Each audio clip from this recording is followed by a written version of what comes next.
É o caso de OVNI mais conhecido de todos. Mas pode haver mais para ser descoberto. Roswell sempre foi um mistério intrigante. Em julho de 1947, alguma coisa caiu perto de Roswell, no Novo México. E dias antes, objetos estranhos foram avistados perto do campo aéreo do exército local. Eles estavam perto do canto daquele hangar ali. Agora, o mistério de Roswell dará uma virada incrível. Pela primeira vez na história, evidências físicas sugerem que não houve apenas uma queda, mas duas. No começo eu não estava certo de que tinha alguma coisa a ver com o OVNI, mas aí comecei a achar coisas. Artefatos estranhos do suposto local da segunda queda. Já viu alguma coisa parecida com isso? Nada com essa forma e composição. E após 61 anos, uma testemunha decide falar. Isso me dá um calafrio na espinha. A verdadeira história por trás de Roswell espera para ser desenterrada. Se eu quisesse me livrar de destroços de OVNIs, esse seria um bom lugar para escondê-los. Este é o caso número 47402. A verdade sobre Roswell.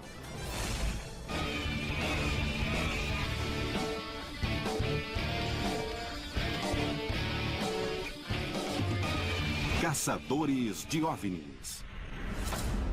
É o início de julho de 1947. Roswell, no Novo México, é uma cidade tranquila, de apenas 26 mil habitantes. A maioria da população é de fazendeiros ou militares, lotados na base aérea do exército local. Mal sabem eles que esta pequena cidade logo terá um chamado de despertar.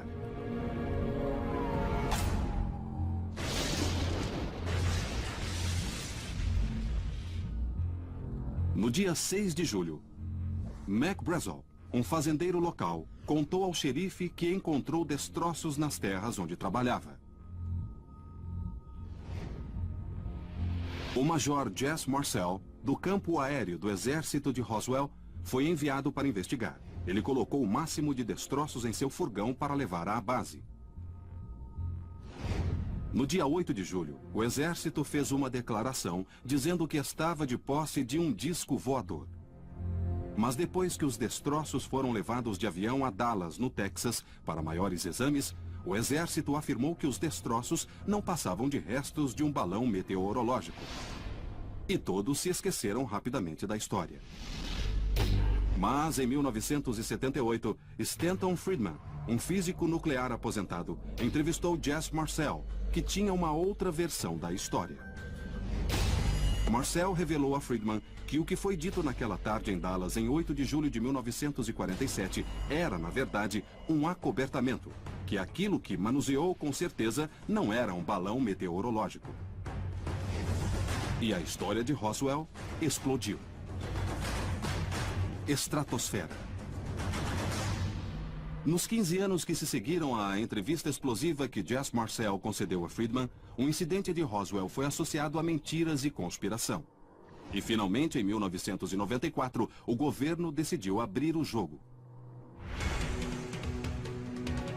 A Força Aérea divulgou um relatório oficial dizendo que os destroços recuperados em Roswell eram de um programa altamente secreto, chamado Projeto Mogul, na tentativa de espionar testes de mísseis e bombas soviéticas. Para muitos, o debate sobre o que houve em Roswell, no Novo México, em 1947, foi aposentado.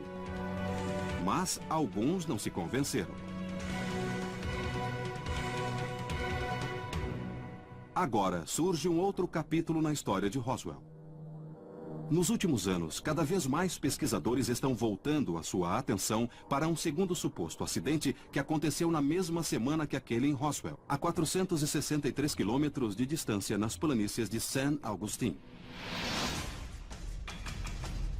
E 61 anos após esses eventos, o tempo está se esgotando.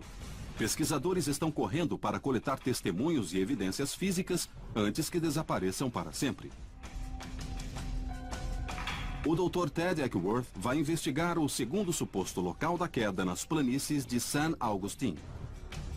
Esse é o caso mais famoso, é Roswell. É provavelmente o caso de OVNI mais conhecido de toda a história.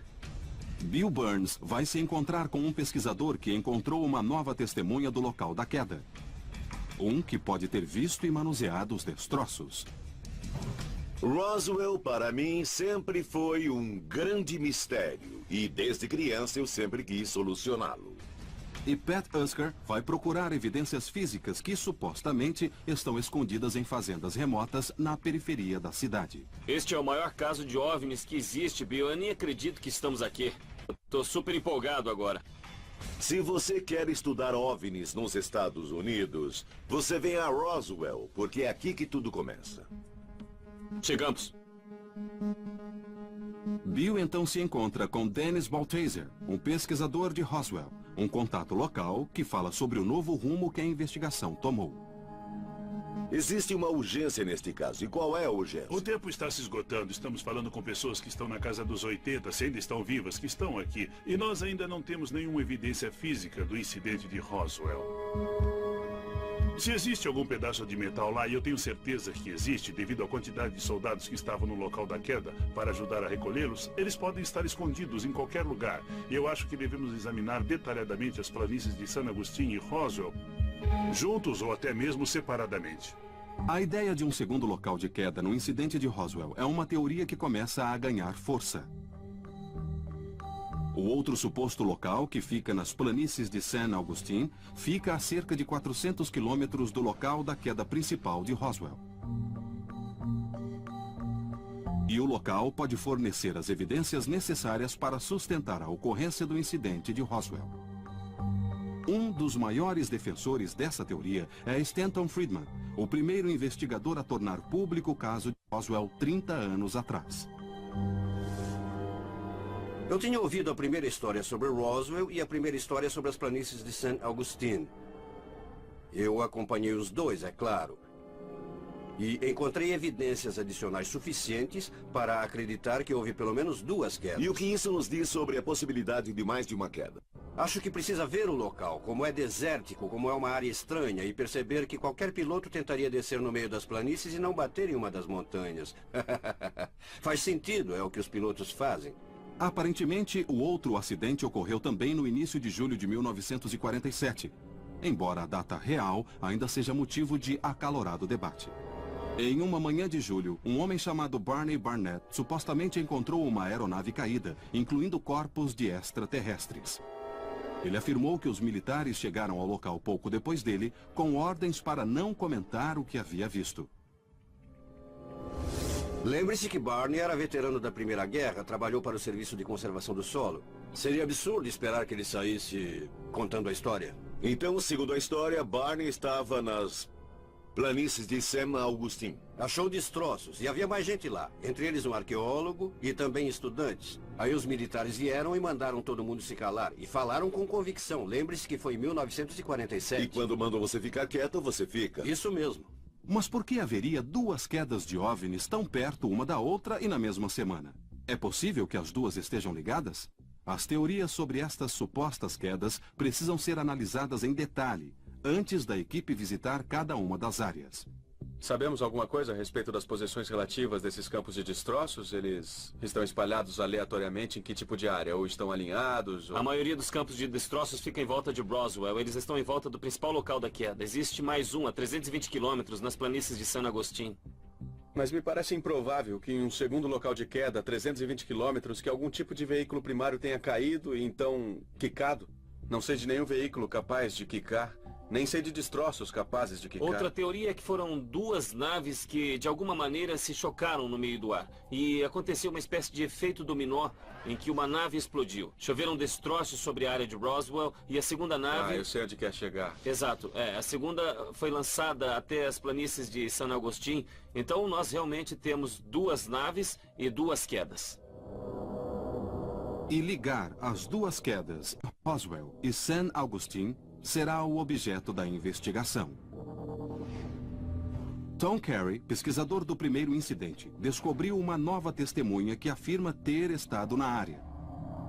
Um segundo sargento do campo aéreo do exército local em 1947. O seu nome é Earl Fulford.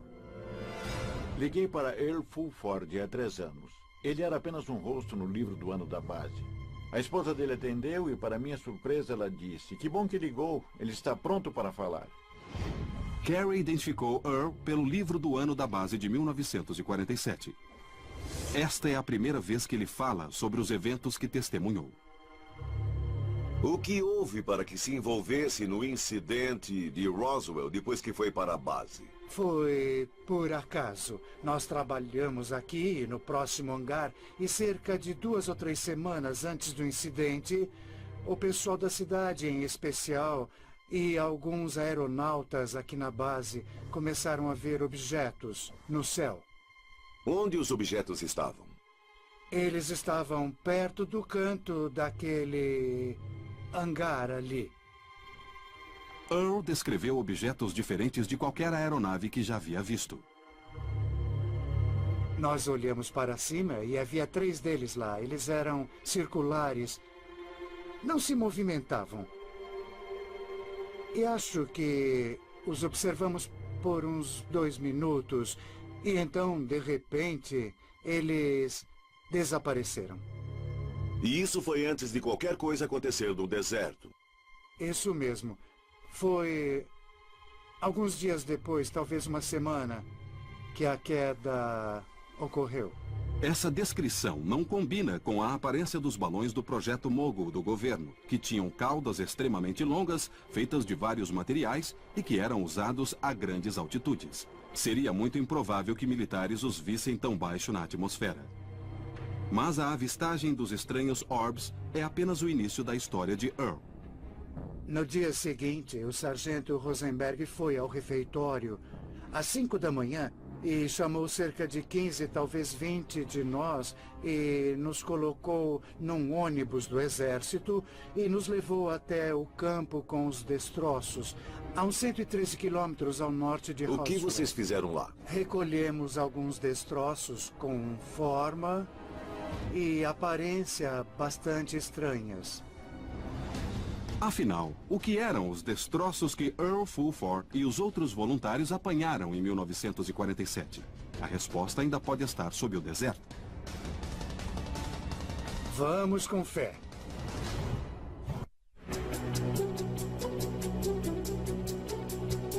Pela primeira vez no Novo México, uma nova testemunha do incidente de Roswell decidiu falar. Earl Fulford, um segundo sargento no campo aéreo do Exército em 1947, foi recrutado para uma tarefa de limpeza. Mas essa não seria uma limpeza comum. Pat e Bill estão levando Earl e o pesquisador Tom Carey ao local de uma suposta queda em Roswell para obter detalhes em primeira mão sobre os destroços recolhidos lá em 8 de julho de 1947. Enquanto se dirigem ao primeiro local, Ted está preparando o próximo passo da investigação. Uma visita ao possível local de uma segunda queda nas planícies de San Augustine, a 400 quilômetros de lá. Earl, para chegar ao local da queda, aonde é que eu viro agora? Vire à esquerda logo ali naquela estrada. Fica em uma região alta como aquela ali. Aham. E qual é a sensação de voltar? Estou feliz por poder fazer uma coisa assim aos 82 anos de idade. Poxa. Vamos com fé.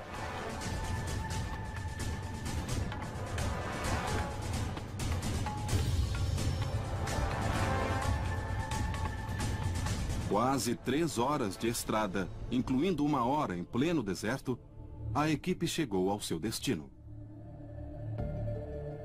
Este é o famoso local do incidente em Roswell. Muitos afirmam que a história foi feita nesta paisagem árida. Mas, até agora, apenas uma vez, os militares norte-americanos admitiram que encontraram um OVNI, só para mudar a sua história vários dias depois. E aí, você se lembra desse lugar? Sim, recolhemos os destroços aqui em uma área de mais de 2 quilômetros quadrados. Então você passou o dia todo aqui? A maior parte do dia. Earl descreve o campo como um leque que se espalhava por mais de 2 quilômetros quadrados. E, segundo ele, havia destroços por todo lado. Os nossos veículos estavam dispostos assim, em círculo. Nós começamos a andar em uma direção e todos nós nos separamos, mas de modo que eu podia ver o que você podia ver e você podia ver o que eu podia ver. Assim não deixaríamos passar nada. Então eu vi algum tipo de material, era metal ou coisa parecida, que era como alumínio, mas eram retalhos e pedaços. E quando pegou o primeiro e tentou colocá-lo em seu embordal, o que houve? Bom, para mim, pessoalmente, foi uma grande surpresa, porque quando peguei um pedaço e amassei para pôr no meu embornal, antes de pôr lá dentro, ele voltou à sua forma original. Uau! E aí eu peguei, amassei de novo e aconteceu igual de novo. Outras testemunhas contaram o que aconteceu quando as pessoas retornaram com destroços deste local aqui. Mas Earl estava lá desde o início. Ele viu o material no chão. Ele contou o choque que sentiu quando pegou um pedaço daquilo que parecia ser uma folha de metal sem brilho e amassou na mão e foi colocá-la em seu embordal e a folha se abriu. E quantos pedaços você acha que recolheu e colocou em seu embornal? Eu acho que recolhi uns 10, 12, talvez 15 pedaços. Mas depois que foram colocados nos embornais, nunca mais foram vistos. Você se lembra qual foi o grupamento do exército que acabou pegando os embordais? Foi a polícia militar. Seria a última vez que Earl veria ou ouviria falar nos destroços. Eles me disseram que se eu mostrasse a alguém ou até falasse sobre isso, eu estaria muito encrencado. Obtivemos uma nova perspectiva sobre Roswell hoje, porque Earl Fulford nos contou sobre como foi estar aqui. Agora vamos para a próxima etapa. Eu não sei se a gente vai ter a sorte de encontrar mais testemunhas, e eu não acho que encontraremos uma melhor do que eu, Fulford. Então, o que eu quero fazer agora é ver se conseguimos recuperar um pedaço dos destroços, por menor que seja. Com a informação recebida em primeira mão de Earl, Ted quer criar um experimento usando materiais convencionais para ver se havia algo fora de comum na época que possa explicar o que esses soldados estavam recolhendo. O fato de que os militares chegaram ao local rapidamente e removeram os supostos destroços tem frustrado pesquisadores de OVNIs há anos. Mas e se eles não foram os primeiros a chegar? Correm boatos de que fazendeiros locais como Mac Brazel chegaram ao local antes dos militares. E de acordo com a pesquisa de Tom, eles podem ter recolhido parte dos destroços e escondido em cavernas nas proximidades. O que estamos tentando fazer é ver se existe alguma verdade nessas histórias, talvez nas cavernas. Pat sai para se encontrar com Sue Nangs, uma fazendeira local, cuja família vive aqui desde o incidente de Roswell. Então há pessoas vindo aqui procurar destroços. Ah, sim. Bom, nós mesmos gostaríamos de investigar isso sozinhos e imaginamos se podia nos ajudar a encontrar algumas dessas cavernas. Bom, eu posso até ajudá-los a encontrar algumas das cavernas. Algumas são fáceis de achar, mas outras desmoronaram. E acha que existe alguma chance de haver destroços nas cavernas? Onde existem boatos, existe o potencial para a verdade. Segundo a família de Sue, o tio dela foi um dos primeiros a chegar ao local. Ela mostra a Pat a localização de uma caverna ali perto. Uma que supostamente o tio dela visitava com frequência. Uma das teorias é que ele pode ter conseguido pegar alguns destroços e os escondeu lá para ficarem protegidos. Pat sai para procurá-los e, após várias tentativas, encontra um local promissor. Se eu quisesse esconder destroços de OVNI, este seria um ótimo lugar para eles. Pat precisa descer com cuidado. A única coisa que está segurando a sua corda é uma das poucas plantas neste deserto. E não existe nenhuma rota para ele descer na caverna. Pronto. E não há como saber o que pode haver lá dentro.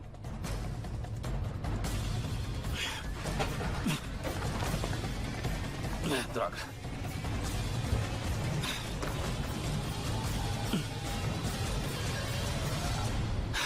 Pronto. Bom, vamos olhar para ver o que tem aqui dentro. Eu acabo de descobrir que os boatos são verdadeiros. Existem cavernas subterrâneas aqui, perto do campo de destroços de Mac Brazel, e este poderia ser um bom lugar para esconder destroços se quisessem escondê-los dos militares. Mas se existem destroços aqui ou não, é o que veremos.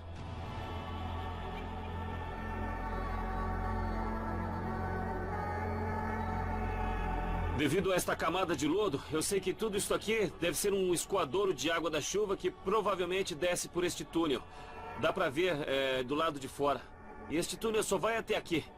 Só existem paredes sólidas de quartzo aqui e um chão de lodo. Foi só isso que encontrei nesta caverna.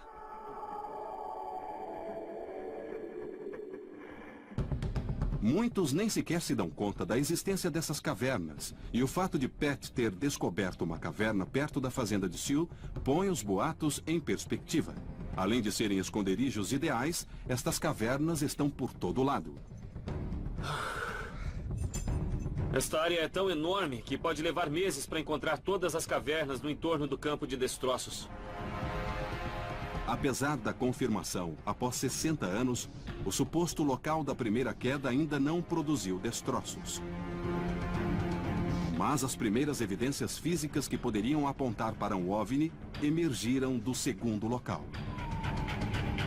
Parece uma forma orgânica.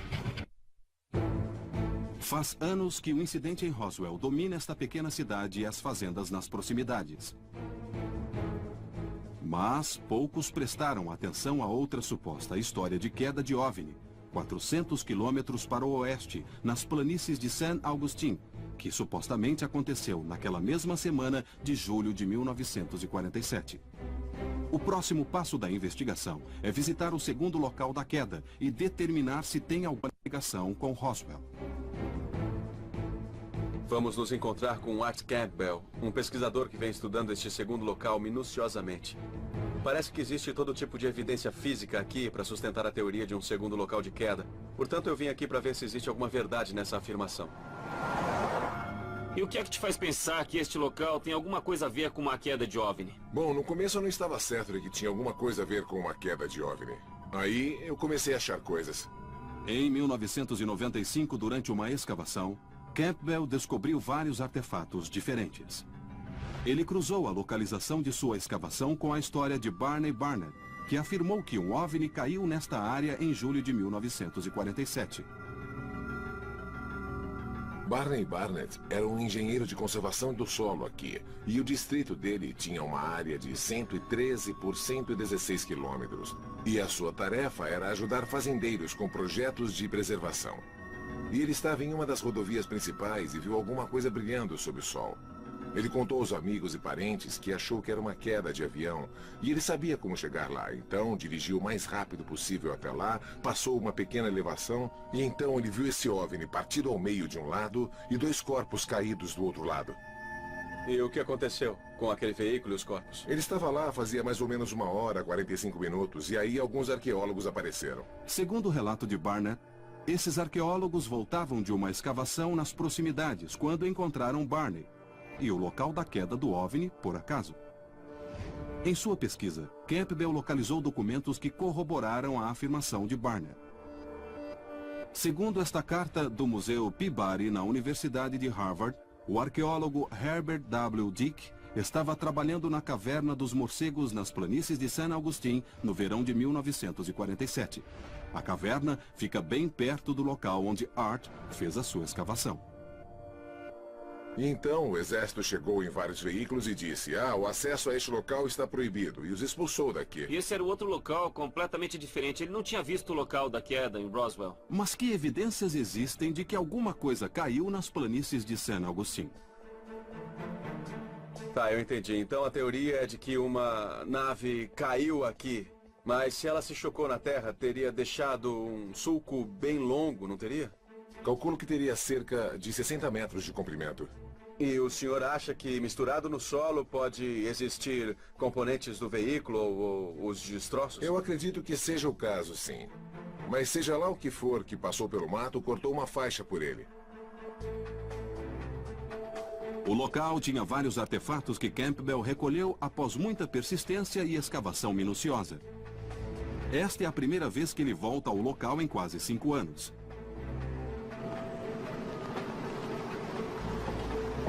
Ele pediu especificamente que a sua localização não fosse revelada.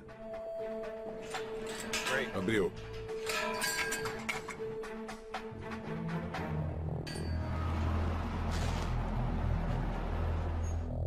Pronto. Eu já visitei a área de Roswell e os pesquisadores investigaram Roswell por anos. Mas essas aqui são novas informações e poucas pessoas sabem deste local da queda em San Agustin. Então seremos os primeiros a investigar esta área com Art Campbell. Então o Barney Burnett disse que a queda aconteceu aqui. Isso mesmo. E os arqueólogos, também foi aqui que eles viram o objeto? Bom, os arqueólogos vieram desta direção. É onde fica a Caverna dos Morcegos. Mas a presença da Caverna dos Morcegos é apenas circunstancial. Então, Art se voltou para uma escavação arqueológica para encontrar provas físicas de uma queda. Então, deixa eu entender. Em teoria, o objeto veio de qual direção? Ele veio em linha reta, vindo do Nordeste. Sei, então ele veio e bateu aqui? Isso mesmo, é o que calculamos. Antes da escavação, Campbell tirou fotos aéreas da região. Vários antigos canais de água podem ser vistos voltados para o sudoeste. Mas Campbell notou um canal separado, movendo-se na direção oposta dos cursos naturais e concentrou a sua escavação aqui. Como o senhor determinou que esta área aqui era uma valeta? Porque o solo era diferente. Escavei 21 buracos de teste uma noite, 7 de cada lado do matagal e um bem aqui no meio onde estamos. O solo no meio disto aqui era diferente. E foi isso que lhe deu a pista de que alguma coisa tinha acontecido aqui? Isso mesmo. Segundo o que Art me disse, é que o veículo veio e você pode ver que aqui tem o que parece ser um caminho no matagal. Pode ser natural ou pode ter sido causado por alguma coisa, por exemplo, uma área aterrada, onde o mato não consegue crescer de novo. Então é relativamente consistente. Esse pode ser um efeito natural, mas eu não posso provar nenhum nem outro. Mas um dos artefatos que Art descobriu na escavação pode oferecer a prova. Deixa eu ver os artefatos que o senhor recuperou. Esta foi a peça que encontrei sob o matagal, que deu início a toda a investigação. Sei. Olha só isso. Foi o que eu escavei. Com certeza parece alguma coisa com forma orgânica ou derretida. Campbell descobriu o artefato no mesmo vão onde acredita que um OVNI caiu. Ele é liso, leve e parece ter derretido ou voltado para dentro de si mesmo. E nem ousei pensar que era alguma coisa em comum. Eu o levei a um restaurante daqui e coloquei diante de 2 inspetores de gado. E eles disseram, isso não faz parte de uma vaca. Então comecei a fazer a minha pesquisa. Olha só isso. Nossa, isso é muito esquisito mesmo. O que eu quero é levar o artefato para o laboratório e testá-lo. Para mim, essa é a parte mais intrigante deste caso. Primeiro eu quero saber do que ela é feita. É orgânica ou é inorgânica? E estamos olhando para uma coisa muito incomum ou ela pode ser explicada? Terminado o trabalho de campo, a investigação realizará um experimento que porá a explicação do governo e das testemunhas à prova. Este é bem parecido. Em 1947, por um dia, os militares norte-americanos divulgaram que haviam recuperado um disco voador. Dias depois, eles desmentiram. E então, na década de 90, eles admitiram que alguma coisa realmente caiu. Mas que foi um experimento militar secreto chamado Projeto Mogul. Depois de visitar 2 supostos locais de queda de OVNIs, a investigação quer testar a explicação do governo para um incidente de Roswell. Um balão do Projeto Mogul.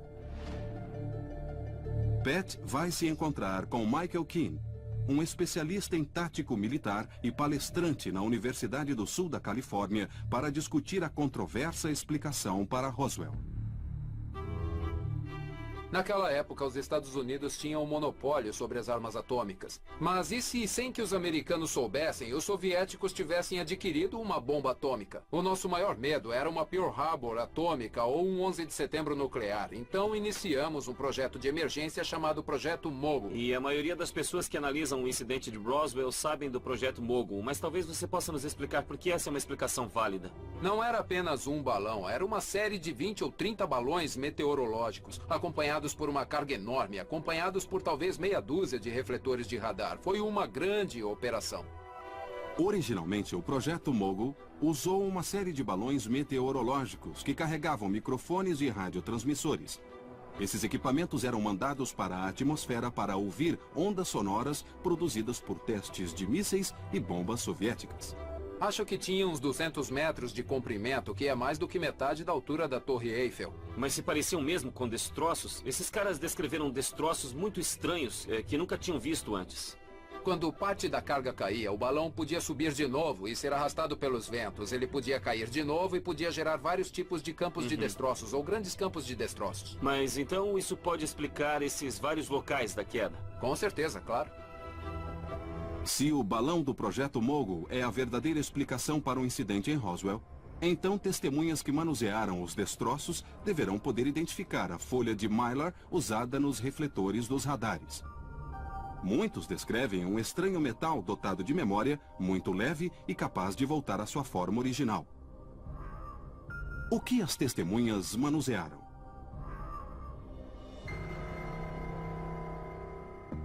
Na Wonderworks, um estúdio de efeitos especiais de Los Angeles, Bill trouxe 2 testemunhas para o teste. Earl Fulford, que alega ter manuseado os destroços no suposto primeiro local da queda, e Jesse Marcel Jr., que diz ter manuseado o material quando seu pai, o Major Jesse Marcel, levou alguns pedaços dos destroços para casa.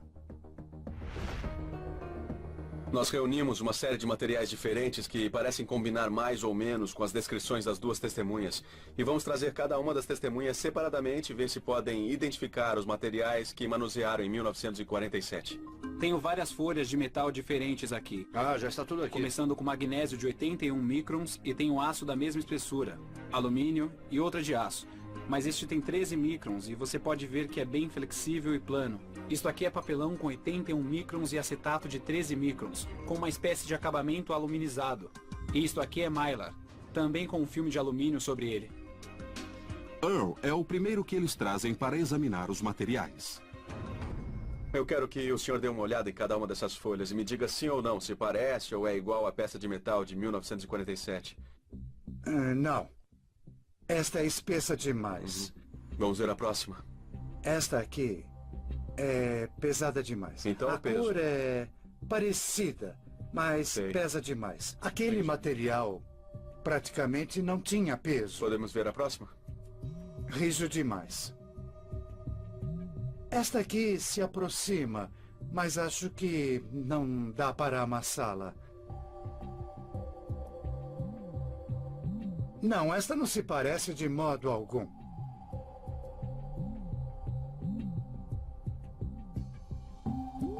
Esta aqui se parece mais com o material. O material que pegamos podia ser amassado e voltava a ser como antes, como este está fazendo agora. Então, quando a espessura é mais ou menos certa, o peso... A rigidez, e a rigidez. o peso. Me dá calafrios na espinha. Vamos ver esta última aqui. Definitivamente não. O senhor disse uma coisa que me deixou muito intrigado, que foi o senhor que tentou amassar a peça e colocá-la em seu embornal. Poderia tentar fazer o mesmo e ver se consegue o mesmo efeito? Claro. Esse é bem parecido.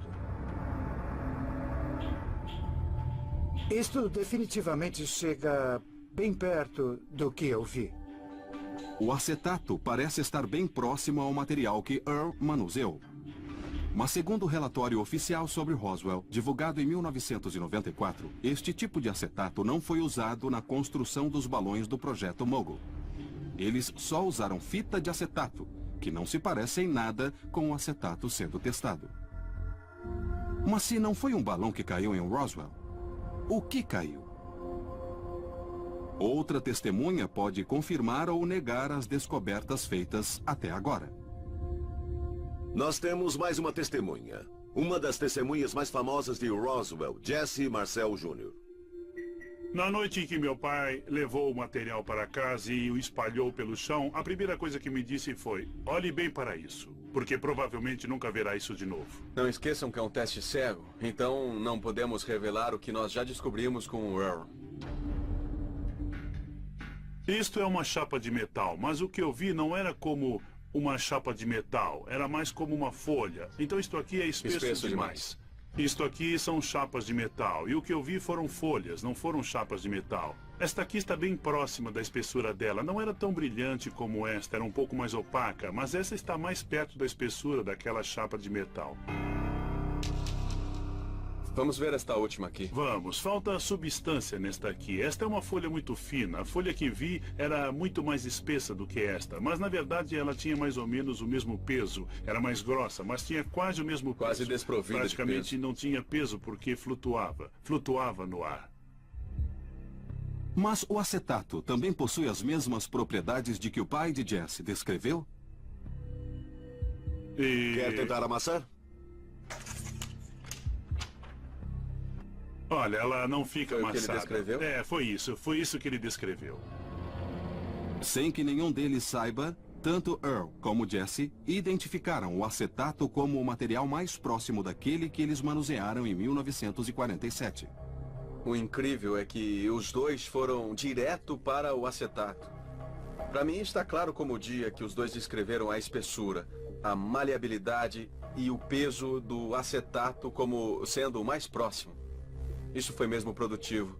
Imagine as pessoas manuseando acetato em 1947. Para a época seria um material muito revolucionário. E o mais incrível para mim é que a resposta era simples. E nós ficamos procurando alguma coisa mais exótica. O acetato é um componente muito usado em películas de filme, fita adesiva e tecidos sintéticos. Já em 1910, ele era usado como um líquido semelhante à cola para revestir e enrijecer as asas de tecido e a fuselagem de aeronaves. Mas o acetato em forma de tiras ou folhas não foi usado em nenhuma aeronave conhecida na década de 40. Os balões do projeto Mogul não continham acetato. Então o que nós provamos hoje? Nós provamos alguma coisa. Provamos que duas testemunhas que não se conheciam e que estavam lá na época identificaram exatamente o mesmo material. Se o material desconhecido que as testemunhas manusearam foi acetato, seria de outro projeto secreto totalmente diferente? Esse estranho artefato poderia lançar mais luz sobre o que houve em dois locais diferentes no Novo México em 1947. Deve ter sido uma explosão. Duas testemunhas que afirmam ter manuseado destroços em Roswell identificaram acetato como o material mais parecido com o que viram em 1947. Mas acetato nunca foi usado em balões do projeto Mogul. E todas essas testemunhas praticamente excluíram a explicação dada pelo governo de que eram balões. Então a pergunta ainda permanece. O que caiu em 1947? E do que era feito? Se a segunda queda em San Agustin realmente estiver ligada a Roswell, a análise final deste artefato pode conter as respostas. Ted traz o artefato até os laboratórios SEAL, em Los Angeles, para ser examinado pelo Dr. Aaron Kumar, especialista em metalurgia e processamento de amostras, para um exame mais detalhado. Eu trouxe o espécime, eu estou ansioso para mostrar a você. Olha aqui. Nossa, o que é? Isso veio de uma escavação arqueológica e pode ter sido um local de queda. Não temos certeza. Esse é um dos artefatos mais incomuns ou mais difíceis de explicar que saíram do local. Com certeza, parece bem incomum. E nós só queremos saber o que pode ser. É orgânico? Foi feito pelo homem? É natural? Bom, eu vou testar para saber o que é. Eu acho melhor fazermos uma bateria de testes. Estes testes vão ajudar a provar conclusivamente a composição do objeto. O artefato é liso e, pesando apenas 113 gramas, é incrivelmente leve. Mas um exame visual inicial revela várias rachaduras e dobras, sugerindo que o objeto pode ter várias camadas. Dá pra ver que tem um monte de dobras e também umas fendas. Já viu alguma coisa parecida com isso antes? Nada com esta forma e composição. Com certeza tem um aspecto bem incomum. Tem lugares rachados e fissuras e pode ter algum material lá dentro que podemos tirar. Tá certo. Enquanto Ted e o Dr. Kumar examinam o interior do objeto, duas amostras do artefato estão sendo testadas para determinar a sua composição, assim como o seu ponto de derretimento. Saber a temperatura necessária para derreter o objeto pode dar uma pista para as condições que o levaram a tomar essa forma. Temos um objeto aqui que precisamos examinar no microscópio eletrônico. Tem outra coisa. Dentro de algumas dessas fendas, parece haver pedacinhos de outro material ou um pó lá dentro. Ted e o Dr. Kumar localizam algumas partículas no interior do objeto. A análise das partículas com o microscópio eletrônico revela a composição dos elementos básicos.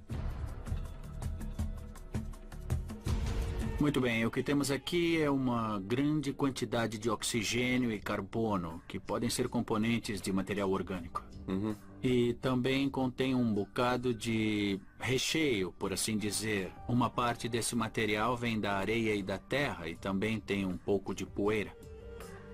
Eles não encontram nada de incomum nas partículas do interior do objeto. Mas os resultados da composição do artefato são uma surpresa. Oi. Oi. O que encontrou? Eu consegui um espectro bem claro. Passei por uma base de dados e com certeza é polietileno. Polietileno.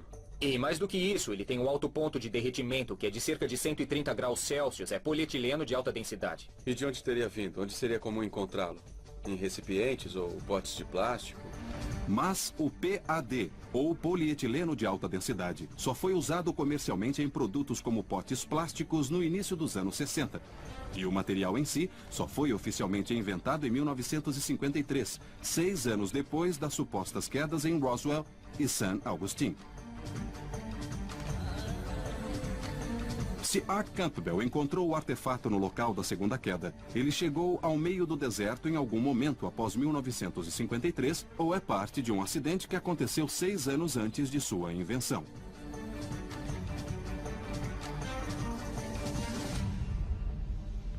Hoje, além de ser usado em produtos comerciais, o PAD também é usado na fabricação de tanques de combustível e janelas de aviões. Mas como algo com um ponto de derretimento tão alto ficou tão deformado? Isso foi encontrado no deserto, no Novo México, que é quente, mas não tão quente assim. Equivale a 63 graus Celsius por volta disso. Nem mesmo com sol direto. Então, isso aqui não derreteu por causa das condições ambientais. Não. Ele deve ter sido colocado no fogo, ou estava numa explosão, ou coisa assim, para ficar como ficou. Isso é verdade. O projeto Mogul não usava acetato, nem qualquer material parecido. E agora o local de uma segunda queda contém um material que pode ter sobrevivido a uma explosão. Sabemos que a região desértica naquela área nunca passa dos 43, 48 graus Celsius, mas também sabemos que o PAD não derrete abaixo dos 130 graus Celsius. Então fico imaginando como este objeto derreteu lá no deserto. Precisava ter sido um fogo ou uma explosão para chegar a essa temperatura. E essa é toda uma nova perspectiva. Durante anos, o governo negou que algo havia acontecido em Roswell. Mas depois, admitiu que realizava testes secretos. E agora esta evidência física levanta dúvidas sobre as explicações dadas pelo governo. Quando se junta todas as peças, vários locais de queda, testemunhas confiáveis que finalmente podem se abrir e contar a verdade após todos esses anos, você tem uma coisa grande demais para ser só um acobertamento de um acidente militar.